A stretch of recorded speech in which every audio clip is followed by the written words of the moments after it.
ख्याति रसोई में अपनी जेठानी जूली के साथ खाना बनाने में हाथ बटा रही थी, मगर उसका पूरा ध्यान बगल में रखे अपने फोन पर मंडरा रहा था। तभी फोन की घंटी बजती है। कॉल उसकी माँ मंदा का होता है। जेठानी जी, माँ का फोन आया है, जरा बात करके आती हूँ। और आता क्या है तुम्हें ख्याति? जब तक ससुराल की बात मायके तक पहुँचा ना दो, तुम्हारे पेट का पानी कहाँ पचता है? जेठानी के तीखे ताने सुनकर ख्याति गुस्से में भड़कती हुई बोलती है, जेठानी जी भेजे में भूसा भर गया है क्या? मैं भला ससुराल की बात मायके क्यों पहुंचाने लगी? जो जी में आया बक दिया। ख्याति अपनी जेठानी को सुना ही रही होती है कि अचानक फोन के अंदर से आवाज आती है, ख्याति बिटिया, अरे क्या हुआ? अरे मिजाज गरम क्यों है तेरा? जरा बगल में आकर बात तो कर मुझसे। हाँ बोलो माँ, क्या हुआ? सवेरे सवेरे तेरा पारा क्यों चढ़ा हुआ है? अच्छा चल बता, किस पर बरस रही थी? अपनी जेठानी जूली पर। आहिस्ता बोल बिटिया, दीवारों के भी कान होते हैं। अच्छा छोड़, आज की ताजा खबर सुना। पूछो मत माँ, आजकल मेरे ससुराल का हाल बेहाल है। सास ने तो जैसे जीने नहीं दूंगा पिक्चर देख ली है। सारा दिन बस अपनी जी हजूरी में नचाती रहती है और जेठानी तो मुंह से जहर ही उगलती रहती है। अरे बेटी, सास को इतना सिर पर चढ़ाएगी तो बाद में खुद ही पछताएगी। तो क्या करूँ माँ, आप कोई चटपटी सी चाल बताओ ना। मंदा फोन पर फुसफुसाना शुरू कर देती है। आखिर अब ख्याति के दिमाग में कौन सी खुराफाती खिचड़ी पक रही है, चलिए देखते हैं। छोटी बहू, अरे ओ छोटी बहू, कहाँ है? आ गई माँ जी। क्यों फटे ढोल की तरह बजे जा रही हो? ऐसी कौन सी आफत आ गई? अरे छोटी बहू, झगड़ने के मिजाज में आई है क्या? जल्दी से आकर मेरे पैरों की मालिश कर दे। माँ जी, मुझे बहुत जोरों की नींद आ रही है, मुझसे मालिश नहीं होगी। अरे ये क्या बात हुई? सास की बात काट दी। अगर अभी माँ का फोन आ जाए तो फर से नींद उड़न छू हो जाएगी। अच्छा, तो अब आप भी जेठानी जी की बोली बोलने लगी? सारे ससुराल वाले एक ही थाली के चट्टे बट्टे बने रहते हैं। बहू अपनी सास को चार बातें सुनाकर कमरे में आ जाती है कि माँ का फोन आता है। बड़ी लंबी उम्र है आपकी, मैं भी आपको याद कर रही थी माँ। अभी तो तेरी आवाज में जंग जीतने की आहट आ रही है। लगता है सास पर तानों का तोप चलाकर आ रही है। हाँ माँ, मैं तो बस बोली की गोली चलाती हूँ। ऐसे ही दिन बीतते जाते हैं, मगर ऐसा कोई दिन खाली नहीं जाता जब ख्याति ससुराल की खबर मायके में न सुनाए। अब मंदा ठहरी मंथरा का अवतार, तो हर बार वह ख्याति को लड़ने के लल्लन टॉप ट्रिक्स देती है। एक दिन रमेश कहता है, ख्याति, मुझे और विपुल को दफ्तर के लिए देरी हो रही है। तुम्हारी जेठानी खाना बना रही है, तुम हमारा टिफिन ही पैक कर दो, फिर सारा दिन तो बैठना ही है। देखा विपुल, मेरा जरा सा खाली बैठना जेठ जी को कैसे खटक गया, जो जैसे कि मैं तो निठल्ली घूमती रहती हूँ घर में। ओह ख्याति, तुम खाम खा बात का बतंगड़ बना रही हो। अरे ऐसा कौन सा पत्थर तोड़ने जैसा काम पड़ गया है तुम पर, जो चिल्ला चिल्ला कर ढिंढोरा पीट रही हो?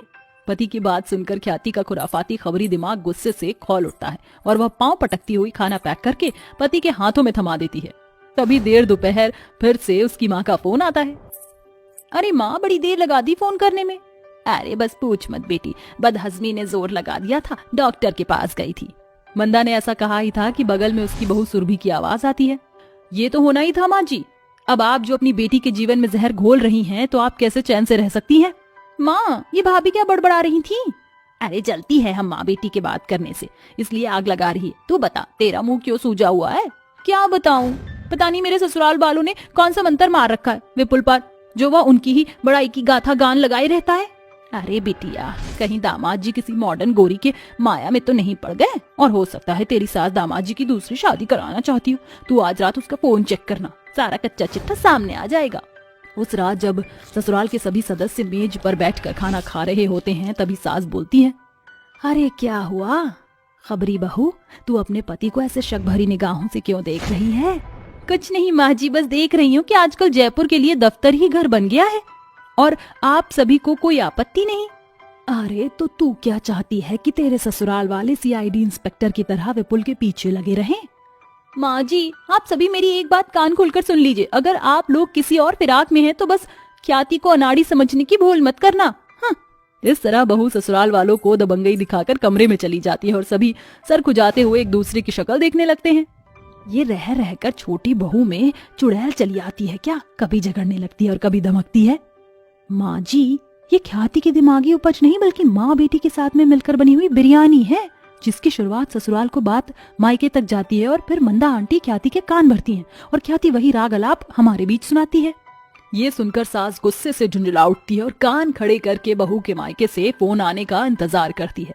तभी बहू के कमरे में रखे फोन पर मंदा का फोन आता है, जिसकी दूसरी लाइन हॉल के फोन से कनेक्ट हो जाती है। अरे कैसी है मेरी बेटी, और सुना कोई नई ताजा खबर? बस माँ, कल रात मैंने अपनी ससुराल वालों को टशन भरे अंदाज में चमका दिया है। अब वो तो क्या, उनकी साथ पुश्ती भी वे पुल की शादी के बारे में नहीं सोचेंगी। शाबाश बिटिया, ये हुई ना बात। अब सुन, ऐसे ही अपने पति को इशारे पर नचाती रहना और सास को ज्यादा सर मत चढ़ाना। आप चिंता मत करो माँ, मैं इन्हें मुट्ठी में रखूंगी।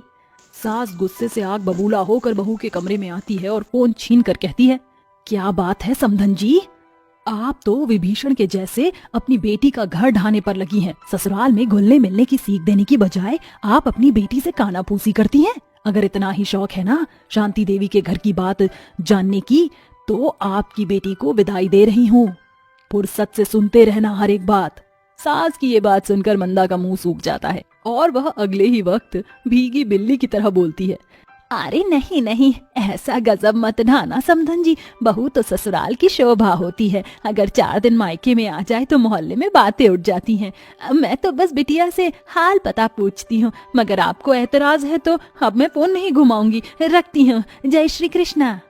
मंदा बड़ी सफाई से बातों से बच निकल कर झट से फोन रख देती है। चोरी पकड़ी जाने पर बहू का चेहरा शर्म से लाल पीला पड़ जाता है। ऐसे में शब्द भी उसका साथ छोड़ जाते हैं, मगर परिवार वालों के सामने सफाई तो पेश करनी ही थी।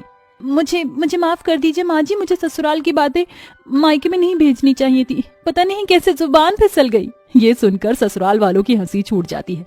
आखिरकार खबरी बहू को ससुराल वालों के साथ घुल मिल कर रहने का एक मौका मिल जाता है।